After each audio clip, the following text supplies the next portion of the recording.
السلام عليكم. أهلا وسهلا بكم في قناة M&M. تابعوا معايا أجمل فيديوهات عن الموضة.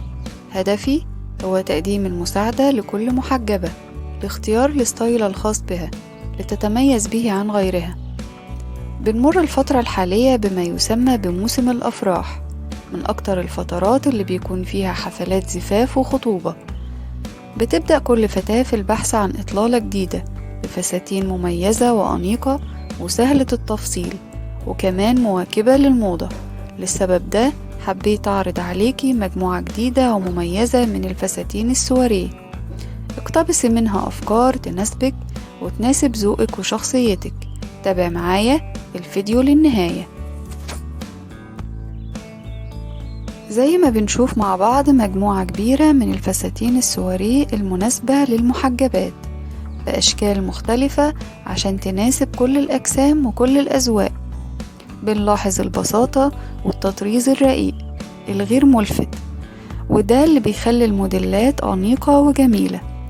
الفستان الستان هو المسيطر في معظم الموديلات السواريه الصيفية، وهو الأكثر طلبا وبحثا عند كتير من الفتيات، وده لأن الستان من الأقمشة اللي بتتميز بالأنوثة والنعومة، سواء كان الفستان من قماش الستان الخالص أو بيجمع بين نوعين من الأقمشة زي الستان والتل أو الستان والشيفون أو الستان والدانتيل أو الستان والحرير. بتتعدد قصات الفساتين بين المنفوشة والضيقة. أكتر قصة مميزة للفستان الستان وهي قصة ديل السمكة. بالنسبة للفساتين المنفوشة فهي مناسبة أكتر للجسم الممتلئ، لأن ليها القدرة على إخفاء المنطقة الممتلئة السفلية. أما بالنسبة للفساتين الضيقة فهي مناسبة أكتر لصاحبات الجسم النحيف والمعتدل. أما بالنسبة للألوان فعليكي إنك تراعي لون الفستان المناسب مع لون بشرتك وطبيعة السهرة، سواء كان زفاف أو خطوبة. درجات ألوان الستان كلها رائعة وأنيقة، الأهم إنها تكون مناسبة للون بشرتك ولطبيعة السهرة. من أهم النصايح اللي أحب إني أقدمها لك إنك ما تشتريش الفستان السواريه من مواقع الإنترنت.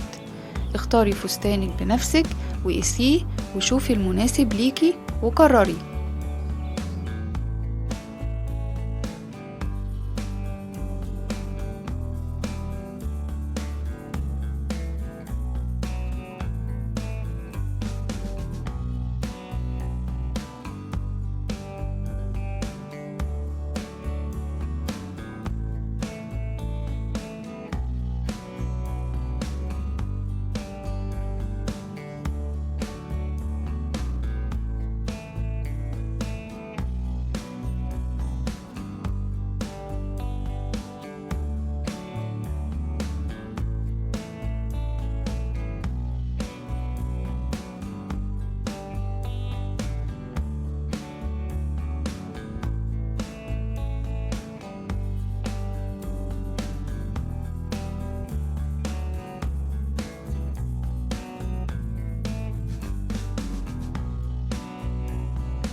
وأخيرا، لو عجبكم الفيديو اضغطوا لايك، ولو أول مرة بتشوفوا قناتي ما تنسوش تعملوا اشتراك وتفعلوا زر الجرس حتى يصلكم كل جديد. دمتم في أمان الله، والسلام عليكم.